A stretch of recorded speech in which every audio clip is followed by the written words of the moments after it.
नमस्कार। हम कंटिन्यू कर रहे हैं राजस्थान आर्ट एंड कल्चर, जो कि डॉक्टर हुकुमचंद जैन की बुक है, राजस्थान हिंदी ग्रंथ अकादमी की ओर से। हमने आर्ट एंड कल्चर के अंदर चैप्टर नंबर 9 से स्टार्ट किया था, इसके इंडेक्स में जो दिया हुआ है, और हम चैप्टर नंबर 16 कंटिन्यू कर रहे हैं। और अपना जो है एक लास्ट चैप्टर बचेगा, चैप्टर नंबर 17, जो कि विविध के नाम से आएगा। और चैप्टर नंबर 16 का जो एक लास्ट टॉपिक था स वाला, तो उसके अंदर हम बिल्कुल आज उसकी लास्ट क्लास होगी। और मुस्कान जी, आपका बहुत बहुत धन्यवाद कि आपने मेरे चैनल के लिए रिव्यू दिया अपना। और मैं आगे से ध्यान रखूँगी कि मैं अपने चैप्टर को भी, उस चैप्टर का नाम भी उसमें मेंशन करूँ, या फिर मैं चैप्टर का जो नंबर है वो उसमें डालूँ। Thank you. और हम कंटिन्यू करते हैं। साकिर अली। जयपुर के बांस बदनपुरा निवासी साकिर अली को मुग़ल और पर्शियन मुग़ल पेंटिंग्स में विशेषज्ञता के लिए पद्मश्री सम्मान 2013 ईस्वी से नवाजा गया। नेक्स्ट है बजरंग लाल ताखर। सीकर के मगनपुरा गांव के निवासी बजरंग लाल ताखर को 2013 ईस्वी में पद्मश्री सम्मान दिया गया। ताखर सेना में नायब सूबेदार हैं और 2010 ईस्वी के एशियन गेम्स में नौकायन में स्वर्ण पदक जीत चुके हैं। इन्हें अर्जुन पुरस्कार भी मिल चुका है। नेक्स्ट है DR मेहता। विश्व प्रसिद्ध जयपुर फुट के निर्माता, भगवान महावीर विकलांग सहायता समिति के संस्थापक और मुख्य संरक्षक डॉक्टर DR मेहता को 19 अगस्त 2012 को 22वां राजीव गांधी राष्ट्रीय सद्भावना पुरस्कार दिया गया। राजस्थान सरकार ने 15 अगस्त 2013 को उन्हें राजस्थान रत्न सम्मान देने की घोषणा की है। नेक्स्ट है दिनेश श्रीमाली। विख्यात राजसमंद झील एवं गोमती नदी जलागम क्षेत्र को बचाने के लिए लंबे समय से संघर्षरत राजसमंद निवासी दिनेश श्रीमाली को 12 अप्रैल 2012 को राष्ट्रीय भूमि जल संवर्धन पुरस्कार दिया गया। इनके द्वारा लिखी पुस्तक झील के जख्म काफ़ी चर्चित रही। नेक्स्ट है कैलाश सांखला। बाघ संरक्षण एवं बाघ परियोजनाओं से जुड़े कैलाश सांखला का जन्म 1925 ईस्वी में जोधपुर में हुआ। वे 1953 ईस्वी में राजस्थान वन सेवा में नियुक्त हुए। 1965 से 1970 ईस्वी तक वे दिल्ली के जूलॉजिकल पार्क के निदेशक रहे। बाघ संरक्षण के लिए उन्होंने 1969 ईस्वी में प्रयास शुरू किए। बाघों के अध्ययन के लिए उन्हें 1969 ईस्वी में जवाहरलाल नेहरू फेलोशिप प्रदान की गई। 1972 ईस्वी में भारत सरकार ने सांखला को बाघ परियोजना का संस्थापक निदेशक नियुक्त किया गया। 1978 ईस्वी में वे राजस्थान के मुख्य वन्यजीव प्रतिपालक बनाए गए। उन्होंने केवलादेव, रणथंभौर, सरिस्का तथा मरु उद्यान सहित कई अन्य अभ्यारण्यों का विकास करवाया। सांखला ने वन्य जीवों पर कई पुस्तकें लिखीं, जिनमें दी टाइगर, टाइगर लैंड और गार्डन्स ऑफ गॉड्स प्रमुख हैं। इन्हें भारत सरकार ने पद्मश्री से भी सम्मानित किया। स्वर्गीय सांखला को राजस्थान सरकार ने 15 अगस्त 2013 को राजस्थान रत्न सम्मान देने की घोषणा की। नेक्स्ट है कृपाल सिंह शेखावत। शिल्प गुरु कृपाल सिंह शेखावत का जन्म सीकर जिले के मऊ ग्राम में 1922 ईस्वी में हुआ। उन्होंने ब्लू पोट्री पर चित्रांकनों के माध्यम से अंतर्राष्ट्रीय पहचान बनाई। भित्ति चित्र और गुफा चित्रों के विशेषज्ञ कृपाल सिंह को ब्लू पोट्री पर विभिन्न चित्रांकनों के लिए कालिदास पुरस्कार और महाराणा मेवाड़ फाउंडेशन का सज्जन सिंह पुरस्कार प्राप्त हुए। 1974 ईस्वी में इन्हें पद्मश्री से भी सम्मानित किया गया। 15 फरवरी 2008 को शिल्प के इस कर्मयोगी की मृत्यु हो गई। नेक्स्ट है कोमल कोठारी। कोमल कोठारी का जन्म 4 मार्च 1929 को चित्तौड़ जिले के कपासन कस्बे में हुआ। कोमल कोठारी ने लोक संस्कृति के उन्नयन में अपना जीवन लगा दिया। उन्होंने 1960 ईस्वी में जोधपुर जिले के बुरुंदा कस्बे में रूपायन नामक संस्थान की स्थापना की। रूपायन राजस्थानी लोकगीतों, कथाओं एवं भाषाओं की परंपरागत धरोहर को खोजकर उन्हें क्रमबद्ध संकलन का रूप प्रदान कर रहा है। 1977 से 1979 ईस्वी के दौरान उन्हें नेहरू फेलोशिप प्रदान की गई। कोठारी को मांगणियार और लंगा कलाकारों को अंतर्राष्ट्रीय स्तर पर प्रकाश में लाने का श्रेय भी है। भारत सरकार ने उन्हें 1983 ईस्वी में पद्मश्री एवं 2004 ईस्वी में पद्म भूषण से सम्मानित किया। अप्रैल 2004 में कैंसर से इनका निधन हो गया। उन्हें 15 मार्च 2012 को प्रथम राजस्थान रत्न सम्मान देने की घोषणा हुई। नेक्स्ट है गौरी देवी। मांड गायन शैली को देश विदेश में ख्याति दिलाने वाली लोक गायिका गौरी देवी का जन्म 1920 ईस्वी में जोधपुर में हुआ। संगीत इन्हें विरासत में मिला था। इनके माता पिता दोनों बीकानेर दरबार की संगीत प्रतिभाएं थीं। गौरी देवी को संगीत की विधिवत शिक्षा मिली। 20 वर्ष की आयु में विधवा होने पर गौरी देवी पूरी तरह संगीत में डूब गई। श्रोताओं के मर्म को छूती उनकी गायन शैली ने जोधपुर, बीकानेर, उदयपुर, जयपुर, बूंदी, झालावाड़ आदि राजघरानों से उन्हें सम्मान दिलवाया। गौरी देवी ने राजस्थान संगीत नाटक अकादमी द्वारा आयोजित अंतर्राज्यीय सांस्कृतिक आदान प्रदान योजना के अंतर्गत उड़ीसा, तमिलनाडु, महाराष्ट्र, केरल, गोवा आदि में अपने स्वर लहरियां बिखेरी। मास्को में आयोजित भारत महोत्सव में गौरी देवी ने मांड गायकी से श्रोताओं को सम्मोहित किया। गौरी देवी पूर्व राष्ट्रपतियों डॉक्टर राधाकृष्ण, डॉक्टर जाकिर हुसैन, ज्ञानी जेल सिंह तथा आर वेंकटरमन द्वारा सम्मानित हुई। 28 जून 1988 को जोधपुर में उनका निधन हो गया। राजस्थान सरकार ने उन्हें 15 अगस्त 2013 को द्वितीय राजस्थान रत्न सम्मान देने की घोषणा की। नेक्स्ट है अल्लाह जिलाई बाई। केसरिया बालम आओ नी पधारो मारे देश गीत प्रख्यात मांड गायिका अल्लाह जिलाई बाई के कंठों से निकलकर अमर हो गया। अल्लाह जिलाई बाई का जन्म 1 फरवरी 1902 को हुआ। बीकानेर राज दरबार के गुड़ीजन खाने के उत्साद हुसैन बख्श लंगड़े ने उसकी प्रतिभा को निखारा। 13 वर्ष की आयु में ही उसने अपने कंठ के सुरीलेपन से बीकानेर महाराजा गंगा सिंह को प्रभावित कर दिया। महाराजा उसे राज गायिका के पद पर प्रतिष्ठित किया। उसने 22 वर्ष तक राज दरबार में अपनी गायकी की चमक बिखेरी। केसरिया बालम बाई सा रबीरा काली काली काजलिए रेख झालो दियो ना जाए आदि उनके कंठ से निकले प्रसिद्ध गीत हैं। उन्होंने विदेशों में भी मांड गायकी से लोगों को चमत्कृत कर दिया। 1982 ईस्वी में भारत सरकार ने उन्हें पद्मश्री अलंकरण से सम्मानित किया। 3 नवंबर 1992 को अल्लाह जिलाई बाई की मृत्यु हो गई। राजस्थान सरकार ने 31 मार्च 2012 को उन्हें प्रथम राजस्थान रत्न सम्मान देने की घोषणा की। नेक्स्ट है जॉर्ज अब्राहम ग्रियसन। जॉर्ज अब्राहम ग्रियसन ने राजस्थान बोलियों का सर्वप्रथम उल्लेख 1907 से 1908 ईस्वी में अपने ग्रंथ भारतीय भाषा विषयक कोश लिंग्विस्टिक सर्वे ऑफ इंडिया में किया। ग्रियसन ने राजस्थानी बोलियों के पारस्परिक संयोग व संबंधों को स्पष्ट किया। ग्रियसन ने राजस्थानी बोलियों का निम्न प्रकार से वर्गीकरण किया। पहला है पश्चिमी राजस्थानी, मारवाड़ी, मेवाड़ी, ढारकी, बीकानेरी, बागड़ी, शेखावटी, खैराड़ी, गोड़वाड़ी, देवड़ावाटी आदि बोलियां। नेक्स्ट है उत्तर पूर्वी राजस्थान जिसके अंदर अहीरवाटी और मेवाती।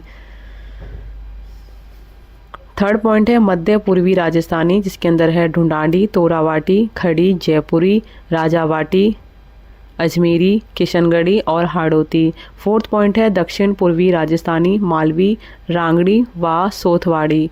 फिफ्थ है दक्षिणी राजस्थानी, इसमें निमाड़ी व भीली को शामिल किया। ग्रियसन को राजस्थान की बोलियों के वर्गीकरण एवं उन्हें प्रकाश में लाने का श्रेय प्राप्त है। नेक्स्ट है कन्हैया लाल सेठिया। लोकप्रिय गीत धरती धोरारी और अमर लोकगीत पाथल और पीतल के यशस्वी रचयिता साहित्यकार कन्हैया लाल सेठिया का जन्म 11 सितंबर 1919 को राजस्थान के सुजानगढ़ में हुआ। सुजानगढ़ और कलकत्ता से उन्होंने शिक्षा प्राप्त की। 1934 ईस्वी में गांधी जी के संपर्क में आने के बाद सेठिया ने खादी पहनना और दलितों द्वार का कार्य शुरू किया।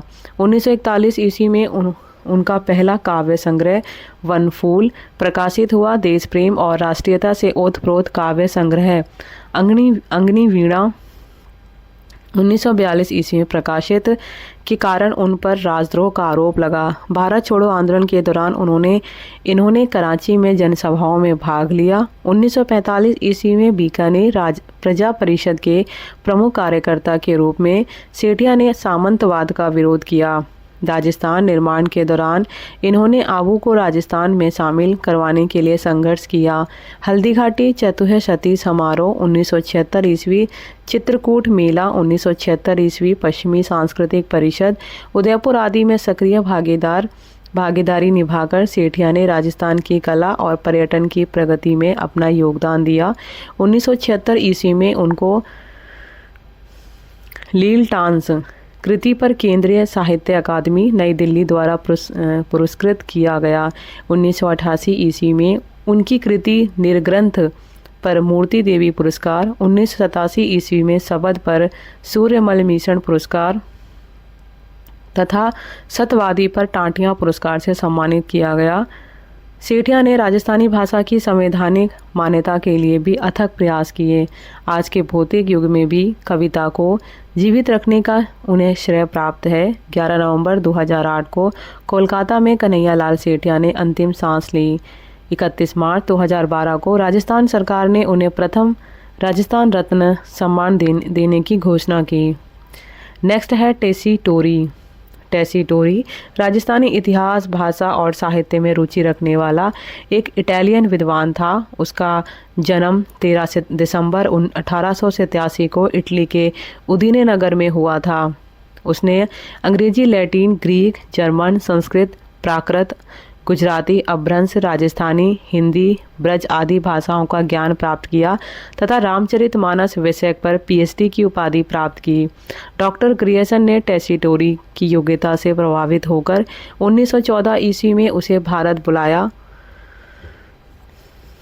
बंगाल की रॉयल एशियाटिक सोसाइटी कलकत्ता की ओर से उसे हिस्टोरिकल सर्वे ऑफ राजपूताना के सुपरिटेंडेंट के पद पर नियुक्त किया गया। उसने जोधपुर को कार्य क्षेत्र बनाकर हस्तलिखित ग्रंथों के सर्वेक्षण का कार्य किया। बीकानेर में उसे महाराजा गंगा सिंह का सहयोग मिला। टेसी टोरी ने बीकानेर रियासत के प्रमुख गांवों व नगरों का भ्रमण किया और घूम घूम कर पुराने शिलालेखों, सिक्के, मूर्तियां तथा प्राचीन ऐतिहासिक सामग्री का संग्रह किया। इस दौरान वह गांवों की गरीब जनता व किसानों के साथ घुल मिल गया। टेसी टोरी की यह विशेषता थी कि वह स्थानीय लोगों से उनकी भाषा में ही बातचीत करता था।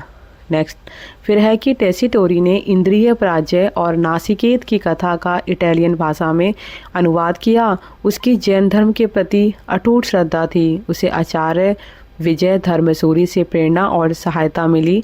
जैन साहित्य का व्यापक अध्ययन कर उसने विभिन्न ग्रंथों का संपादन किया। उसने लिखा कि जितना बन सकेगा मैं भारतीयों के हृदय में घुल मिल जाऊंगा। मैं भारत इसलिए आया हूं क्योंकि मुझे भारत के लोगों व उनकी भाषा, इतिहास और साहित्य से प्रेम है और इसीलिए जितना भी ज़्यादा इसके बारे में जान सकूंगा उतनी ही मुझे अधिक प्रसन्नता होगी। टेसी टोरी का 22 नवंबर 1919 को बीकानेर में देहांत हो गया। नेक्स्ट है चंद्र सिंह का जन्म बीकानेर में 1912 ईस्वी में हुआ। उसने अपनी रचनाओं में प्रकृति का सर्वांग सुंदर और मनोरम चित्रण किया है। बादली, कह मुकरनी, लू, सांझ, बसंत, डाफर, बाढ़, रागली एवं बालसाद उसकी प्रमुख रचनाएं हैं। उसने राजस्थान में वर्षा और ग्रीष्म ऋतु का वर्णन बादली और लू में सुंदर तरीके से किया है। नेक्स्ट है देवेंद्र कुमार कर्नावट। राजनगर राजसमंद के देवेंद्र कुमार कर्नावट का जन्म 7 मई 1924 को हुआ। माणिक्यलाल वर्मा से प्रभावित होकर उन्होंने जन जागृति का व्रत लिया तथा मेवाड़ प्रजामंडल के सदस्य बने। नवयुवक मंडल के माध्यम से उन्होंने सुधारक नामक मासिक पत्र का संपादन किया। 1942 ईस्वी के भारत छोड़ो आंदोलन में ये जेल गए। 1952 ईस्वी में इन्होंने गांधी सेवा सदन की सहायता की। गांधी सेवा सदन में महिलाओं के लिए रात्रि प्रौढ़शाला, उद्योगशाला, मुद्रणशाला प्रारंभ की तथा ग्रामोद्योग के विकास के लिए खादी, अंबर, परिश्रमालय, सुथारी, लुहारी उद्योग, माचिस, रंगाई छपाई आदि कार्य शुरू किए। ये विनोबा के भूदान और जयप्रकाश नारायण के सर्वोदय आंदोलन से भी जुड़े रहे। नेक्स्ट है दशरथ शर्मा। डॉक्टर दशरथ शर्मा का जन्म चुरू में 1903 ईस्वी में हुआ। 1925 ईस्वी में शर्मा को डूंगर कॉलेज बीकानेर में इतिहास का प्राध्यापक नियुक्त किया गया। अर्ली चौहान डायनेस्टीज नामक शोध निबंध पर 1943 ईस्वी में आगरा विश्वविद्यालय ने उनको लिटरेचर की उपाधि प्रदान की। बीकानेर रियासत के प्रधानमंत्री के.एम. पन्नीकर के सहयोग से राजस्थानी भाषा, साहित्य, संस्कृति और इतिहास के क्षेत्र में शोध कार्य को बढ़ावा देने के लिए 1945 ईस्वी में दशरथ शर्मा ने शार्दुल राजस्थानी रिसर्च इंस्टीट्यूट की स्थापना की तथा उसके निदेशक रहे। दिसंबर 1959 में राजस्थान सरकार ने राजस्थान के राजनीतिक, सामाजिक व सांस्कृतिक सभी पक्षों पर विस्तृत और गंभीर अध्ययन के आधार पर सारपूर्ण किंतु संक्षिप्त प्रामाणिक इतिहास लिखने की योजना बनाई। उसमें शर्मा को प्रधान संपादक बनाया गया। परिणाम स्वरूप 1962 ईस्वी में राजस्थान थ्रू द एजेस का प्रथम खंड अस्तित्व में आया। 1969 ईस्वी में दशरथ शर्मा ने प्रोफेसर डी.सी. सरकार के सभापतित्व में राजपूत संस्कृति पर 7 भाषण दिए, जो lectures on Rajput history and culture के नाम से प्रकाशित हुए। डॉक्टर शर्मा को इंडियन हिस्ट्री कांग्रेस का अध्यक्ष भी बनाया गया। राजस्थान राज्य प्राचार्य विद्या प्रतिष्ठान के निदेशक पद पर भी उनकी नियुक्ति की गई। 3 जुलाई 1976 को दशरथ शर्मा का निधन हो गया। नेक्स्ट है देवी शंकर तिवाड़ी। देवी शंकर तिवाड़ी का जन्म लखनऊ में 1903 ईस्वी में हुआ। जयपुर से प्रकाशित लोकवाणी दैनिक के वे प्रथम संपादक थे। 1939 ईस्वी में तिवाड़ी जयपुर राज्य प्रजामंडल के सदस्य बने और उन्हें 1945 ईस्वी में प्रजामंडल का अध्यक्ष बनाया गया। 1945 ईस्वी में ही उन्हें जयपुर राज्य के मंत्रिमंडल में शामिल किया गया। तिवाड़ी को 1951 से 1958 ईस्वी तक राजस्थान लोक सेवा आयोग का अध्यक्ष और जयपुर नगर विकास न्यास का अध्यक्ष भी बनाया गया। नेक्स्ट है गोपाल नारायण बहुरा। गोपाल नारायण बहुरा का जन्म 1911 ईस्वी में जयपुर में हुआ था। जयपुर राज्य की सेवा में उन्हें प्रथम नियुक्ति पोथी खाने में मिली, जहां उन्होंने पोथी खाने की पांडुलिपियों को सहेज कर उनका विषय वस्तु के अनुरूप वर्गीकरण कर सूचियां बनाई। 1950 ईस्वी में मुनि जिनविजय के निर्देशन में राजस्थान प्राचार्य विद्या प्रतिष्ठान की जयपुर में स्थापना होने पर बहुरा जिनविजय के सहयोगी नियुक्त किए गए। प्राचार्य विद्या प्रतिष्ठान में रहते हुए बहुरा ने उदयराज विरचित श्री कृष्ण चरितामृत, राज विनोद, भोलानाथ कवि विरचित कर्ण कुतूहल नाटक श्री कृष्ण चरितामृत और पृथ्वीधर आचार्य विरचित भुवनेश्वरी महास्त्रोत टीका, रस दीर्घिका, महाराणा कुंभा विरचित पाठ्य रत्न कोश एवं चंडी शतक आदि ग्रंथों का संपादन किया। प्राच्य विद्या प्रतिष्ठान से सेवानिवृत्त होने पर महाराजा मानसिंह ने उन्हें पुनः पोथीखाने का अध्यक्ष बना दिया। 1975 ईस्वी में पोथीखाने से उन्होंने प्रथम सूचीपत्र literary heritage of the rulers of Amer and Jaipur नाम से प्रकाशित किया और यहीं से पद सूरदास का संपादन भी उनके द्वारा किया गया। नेक्स्ट है जगदीश गहलोत। जगदीश गहलोत का जन्म 14 जनवरी 1903 को मंडोर जोधपुर में हुआ। शिक्षा के दौरान उन्हें मुंशी देवी प्रसाद का सानिध्य प्राप्त हुआ। जगदीश सिंह प्राथमिक शिक्षा का माध्यम राजस्थानी को बनाने के पक्षधर थे। उन्हें 1926 ईस्वी में जोधपुर राज्य के इतिहास कार्यालय में लगाया गया। देश में चल रहे स्वतंत्रता आंदोलन से प्रेरित होकर उन्होंने लेखन कार्य राष्ट्रभाषा हिंदी व राजस्थानी में किया। आर्य समाज के मंत्री पद पर रहते हुए उन्होंने समाज सेवा के माध्यम से जन चेतना जागृत करने का कार्य किया। अपने विचारों को जगदीश सिंह ने उस समय प्रकाशित होने वाली सामाजिक पत्रिकाओं मारवाड़ी मित्र, सैनी समाचार तथा सैनी शुभचिंतक का संपादन व प्रकाशन कर जनता के सामने रखा। नवगठित संयुक्त राजस्थान में जगदीश सिंह एकीकृत राजस्थान राज्य के पुरातत्व संग्रहालय के जोधपुर बीकानेर खंड के अधीक्षक नियुक्त किए गए। 22 सितंबर 1958 को उनका निधन हो गया।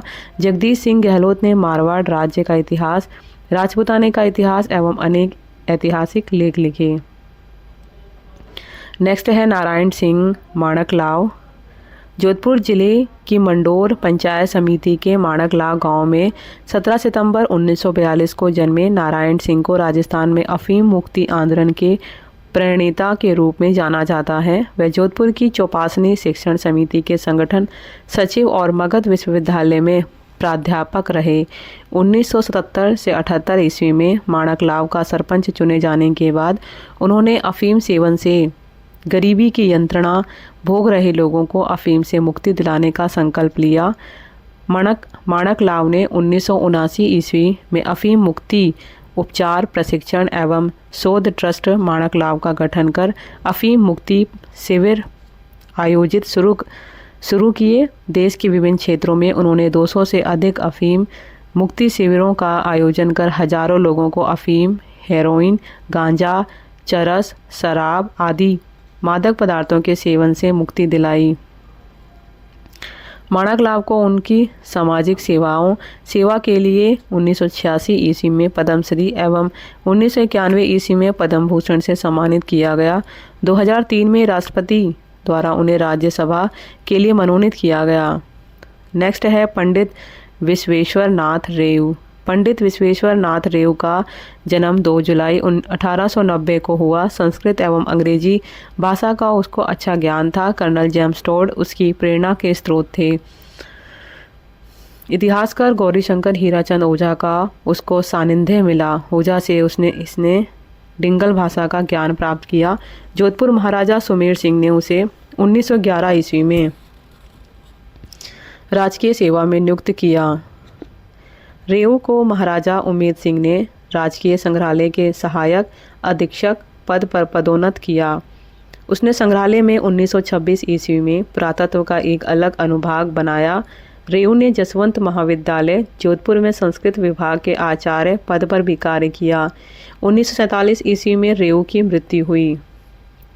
विश्वेश्वर नाथ रेव ने भारत के प्राचीन राजवंश, coins of Marwar, history of the Rashtrakutas, Marwar राज्य का इतिहास, glories of Marwar and the glorious Rathore, Vishweshwar Smriti, Rao Bhoj, Rigveda का सामाजिक और ऐतिहासिक सार, राठौड़ दुर्गादास आदि ग्रंथों का लेखन किया।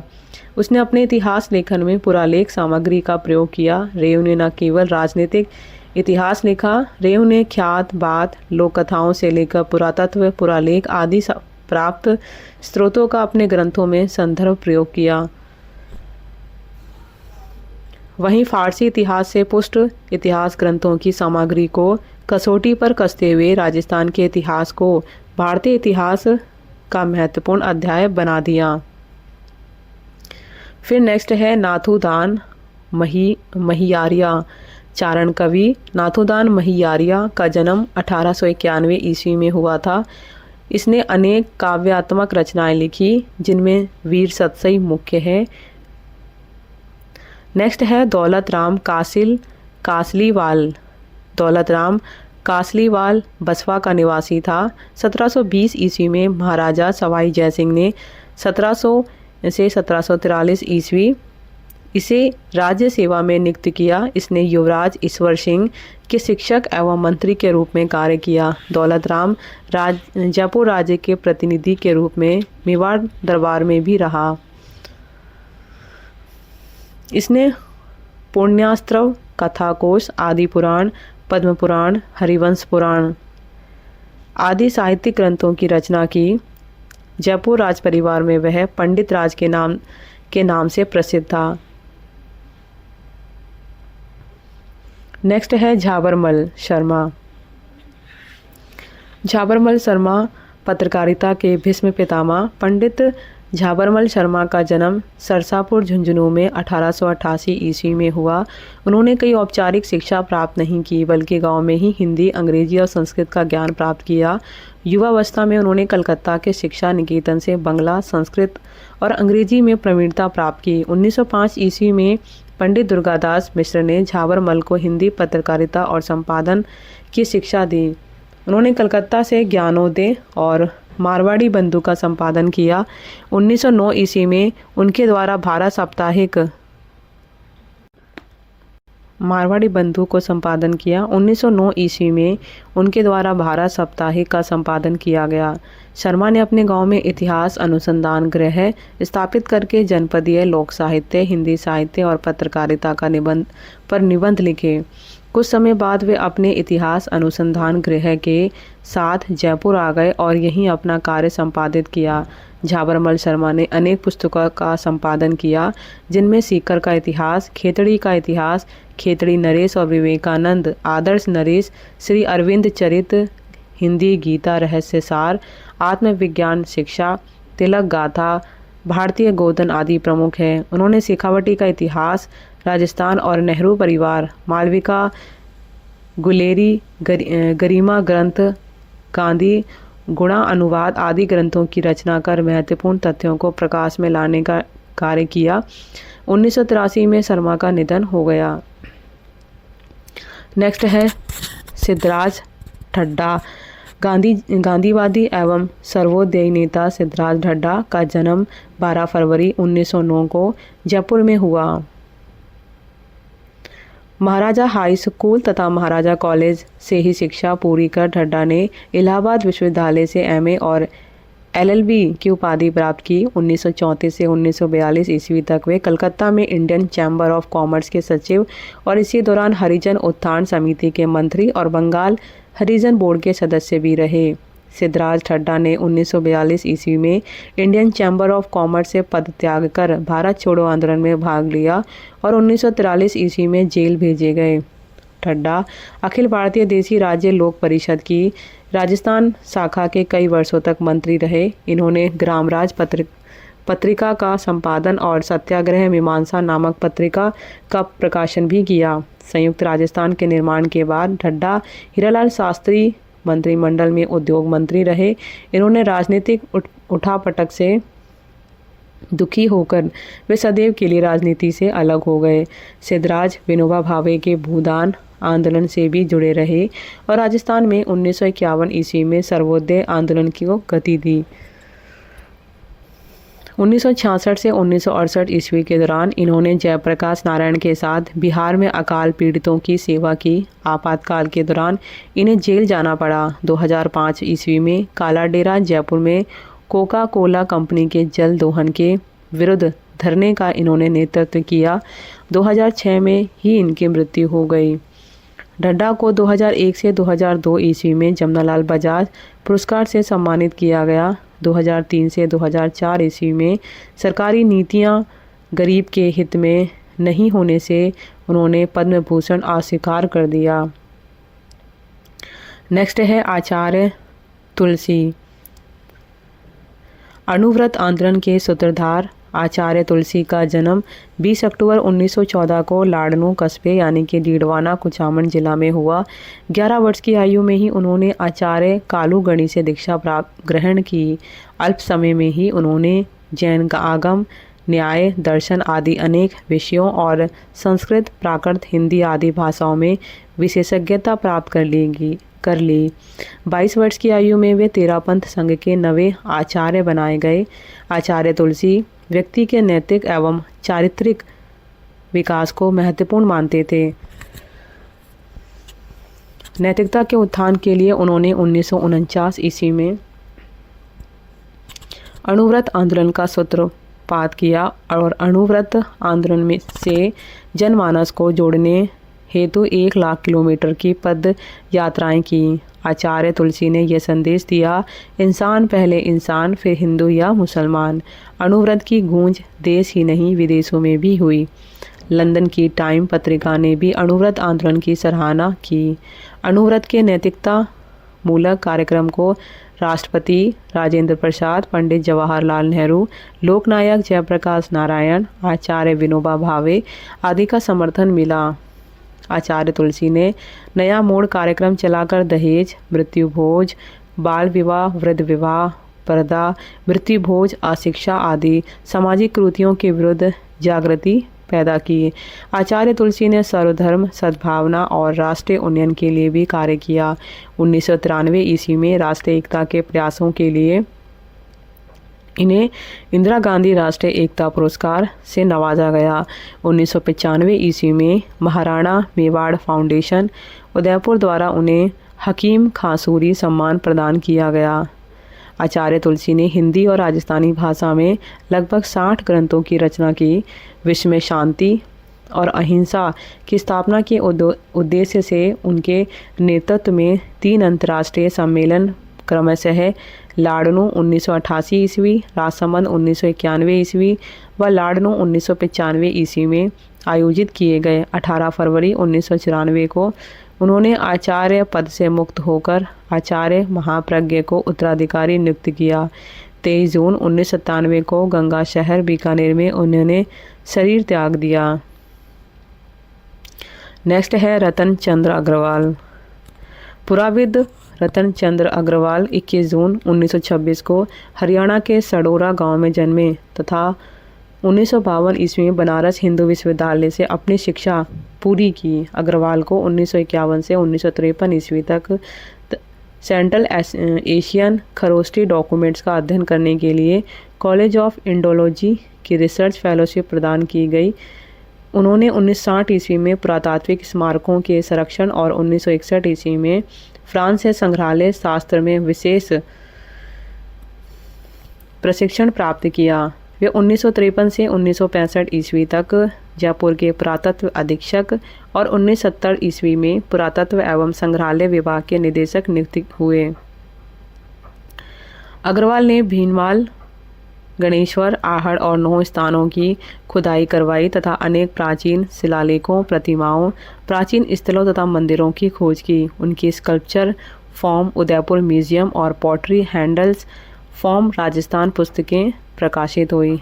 नेक्स्ट है सुमनेश जोशी। सुमनेश जोशी का जन्म 3 सितंबर 1916 को जोधपुर में हुआ। उसने जोधपुर राज्य की नौकरी की, लेकिन अपनी राजनीतिक गतिविधियों के कारण उसे नौकरी छोड़नी पड़ी।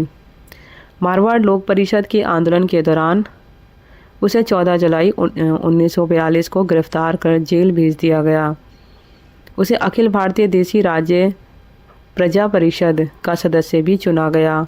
1946 ईस्वी में जोशी ने जोधपुर से प्रकाशित रियासती समाचार पत्र का प्रकाशन एवं संपादन किया। जोशी ने 1957 से 1962 ईस्वी तक आयोजन साप्ताहिक का प्रकाशन किया। राजस्थान में स्वतंत्रता संग्राम के सेनानी नाम से प्रकाशित उनकी पुस्तक स्वतंत्रता संग्राम सेनानियों पर एक महत्वपूर्ण आधारभूत ग्रंथ है। नेक्स्ट है परमानंद चोयल। महिलाओं की विभिन्न मनोदशाओं का चित्रण करने वाले चितेरे परमानंद चोयल ने महिला मुक्ति से संबंधित कई चित्र बनाए। चोयल ने महिला का रोमानी चित्रण करने के बजाय उसके अंतस की घनीभूत वेदना को चित्रित किया। राजस्थान ललित कला अकादमी ने उन्हें वर्ष 1960, 1961, 1963, 64, 68 ईस्वी में पुरस्कृत किया। वर्ष 1983, 1986 और 1990 ईस्वी में आईफैक्स ने भी उन्हें सम्मानित किया। फॉलिंग फिगर्स व डिस्टर्बिंग फिगर्स चित्र इनकी संवेदनशीलता के द्योतक हैं। नेक्स्ट है सीताराम लालस। सीताराम लालस का जन्म 1912 ईस्वी में बाड़मेर जिले के सिरवाड़ी गांव में हुआ था। उन्होंने राजस्थानी भाषा का शब्दकोश बनाया। इसमें 10 खंडों में 2 लाख से अधिक शब्द हैं। इनसाइक्लोपीडिया ऑफ ब्रिटेनिका ने उन्हें राजस्थानी जुबान की मशाल कहा। जोधपुर विश्वविद्यालय ने उन्हें लिटरेचर की उपाधि से डॉक्टरेट लिटरेचर की उपाधि से और भारत सरकार ने पद्मश्री से सम्मानित किया। 1986 ईस्वी में जोधपुर में उनका निधन हो गया। नेक्स्ट है नंदिनी साहू, भीलवाड़ा जिले की मांडलगढ़ नगरपालिका के पूर्व अध्यक्षा नंदिनी साहू का नाम देश की सबसे कम उम्र की नगरपालिका अध्यक्ष बनने का record India book of record में 25 जून 2019 को दर्ज किया गया। 21 अगस्त 2015 को अध्यक्ष पद ग्रहण करते समय नंदिनी की उम्र 21 वर्ष 6 महीने और 6 दिन थी। एशिया में भी ये सबसे कम उम्र की नगरपालिका अध्यक्ष निर्वाचित हुई हैं। फिर है नेक्स्ट लाखा खान। नवगठित फलोदी जिले की बाप तहसील के रानेरी गांव निवासी लाखा खान को जटिल वाद्य सिंधी सारंगी वादन के लिए राष्ट्रपति ने 2021 में पद्मश्री पुरस्कार से सम्मानित किया। लंगा समुदाय से संबंधित लाखा खान ने सिंधी सारंगी वादन को नई ऊंचाइयों पर पहुंचाया है। लाखा खान ने कोमल कोठारी के मार्गदर्शन में यूरोप, ब्रिटेन, रूस, जापान सहित विश्व के कई देशों में अपनी कला के प्रदर्शन से लोगों को अचंभित किया। हिंदी, मारवाड़ी, सिंधी, पंजाबी, मुल्तानी आदि भाषाओं में गाने वाले लाखा खान को संगीत नाटक अकादमी सहित कई पुरस्कारों से नवाजा जा चुका है। 2017 में इन्हें मारवाड़ रत्न पुरस्कार से भी नवाजा गया। नेक्स्ट है अनवर खां। 1960 ईस्वी में जैसलमेर जिले के भैया गांव में जन्मे मांगड़ीहार संगीतकार अनवर खां को 2021 में राष्ट्रपति ने संगीत के क्षेत्र में उनके योगदान के लिए पद्मश्री से सम्मानित किया। लोक कला मर्मज्ञ कोमल कोठारी और मगराज जैन के मार्गदर्शन में 100 से अधिक देशों में अपनी संगीत कला की स्वर लहरी बिखेर चुके अनवर खां ने तोड़ी, धानी, आशा, कमायची, खमायची, कल्याण, सुअब, सोरठ, भलार आदि राग रागनियों ने अपनी गायकी से लाखों लोगों की प्रशंसा प्राप्त की है। फिर नेक्स्ट है रूमा देवी। महिला सशक्तिकरण की प्रतीक रूमा देवी बाड़मेर जिले के छोटे से गांव रावतसर में 1988 में जन्मी। उन्होंने हस्तशिल्प, कसीदाकारी के क्षेत्र में देश विदेश में कई सम्मान प्राप्त किए हैं। इंग्लैंड, जर्मनी, सिंगापुर और श्रीलंका के फैशन वीक्स में भी उनके उत्पादों का प्रदर्शन हो चुका है। 8वीं तक पढ़ाई करने के बाद 17 वर्ष की उम्र में उनका विवाह हो गया, मगर उन्होंने संघर्ष करते हुए अपनी दादी के सिखाए हुए कसीदाकार हुनर कसीदाकारी के माध्यम से 75 गांवों में 22,000 महिलाओं को रोजगार देकर आत्मनिर्भर बनाया। 2019 में राष्ट्रपति रामनाथ कोविंद ने रूमा देवी को नारी शक्ति पुरस्कार प्रदान किया। यद्यपि घोषणा 2018 में की गई थी।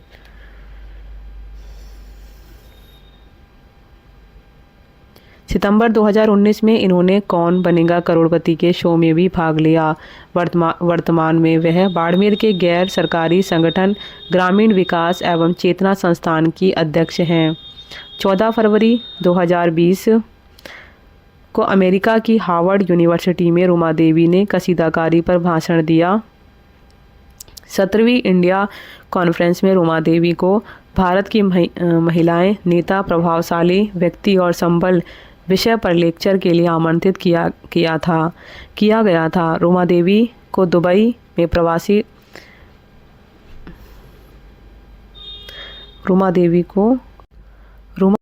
दुबई में प्रवासी राजस्थानियों के संगठन राजस्थान फाउंडेशन व मारवाड़ी युवा मंच की ओर से नवंबर 2021 में आयोजित समारोह में द महाराणा अवार्ड प्रदान किया गया। यह पुरस्कार इन्हें ग्रामीण महिलाओं की स्वरोजगार से जोड़ने व महिला सशक्तिकरण के लिए दिया गया था। इस प्रकार राजस्थान के दूरस्थ अंचल की इस महिला ने देश विदेश में राजस्थान का सम्मान बढ़ाया। नेक्स्ट है बसंत काबरा। हिंदुस्तानी इंस्ट्रूमेंटल सरोद वादन में श्रेष्ठ उपलब्धि के लिए काबरा को वर्ष 2022 के संगीत नाटक अकादमी पुरस्कार से 6 मार्च 2024 को राष्ट्रपति ने सम्मानित किया। नेक्स्ट है गफूर उद्दीन मेवाती जोगी। परंपरागत लोक वाद्य भपंग वादन के लिए जोगी को 2022 के संगीत नाटक अकादमी पुरस्कार से 6 मार्च 2024 को राष्ट्रपति ने सम्मानित किया। फिर है कि मोइनुद्दीन खान सारंगी वादन में उत्कृष्टता के लिए खान को 2023 के संगीत नाटक अकादमी पुरस्कार से राष्ट्रपति ने 6 मार्च 2024 को सम्मानित किया।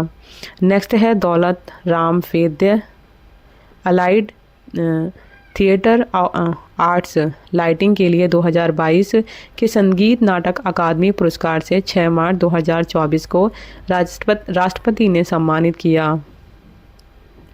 नेक्स्ट है जानकी लाल भीलवाड़ा के बहरूपिया स्वांग भांड कला कलाकार जानकी लाल को 2024 में पद्म श्री पुरस्कार से नवाजा गया। जानकी लाल को बहरूपिया कला विरासत में मिली। पिछले 65 वर्षों से वे देश विदेश में अपनी कला द्वारा लोगों को मनोरंजन करते आ रहे हैं।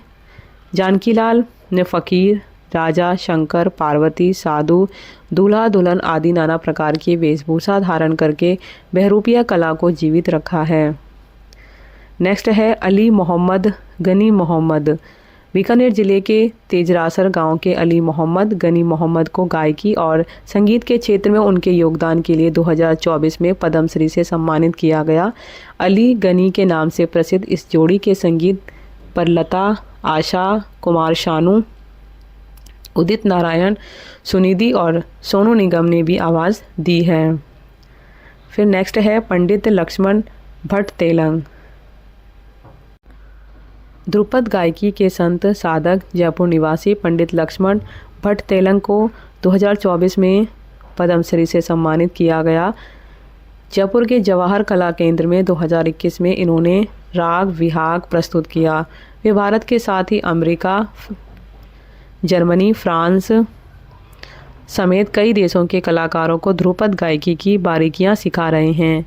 नेक्स्ट है डॉक्टर माया टंडन जयपुर निवासी। डॉक्टर माया टंडन को जीवन रक्षा प्रणाली के बारे में आमजन को जागरूक करने के लिए उनके योगदान के लिए 2024 में पद्म श्री सम्मान से सम्मानित किया गया। 1995 में जयपुर के जेके लोन अस्पताल से सेवानिवृत्त डॉक्टर टंडन दुर्घटनाओं में घायल लोगों की जान कैसे बचाई जाए इसी को ध्यान में रखकर लोगों को जीवन रक्षा प्रणाली का प्रशिक्षण दे रही हैं। तो आज ये हमारी जो क्लास है आर्ट एंड कल्चर की, इसके अंदर चैप्टर नंबर जो 16 है वो कंप्लीट होता है, जो कि हमने चैप्टर पढ़ा है राजस्थान के प्रमुख ऐतिहासिक व्यक्तित्व। धन्यवाद।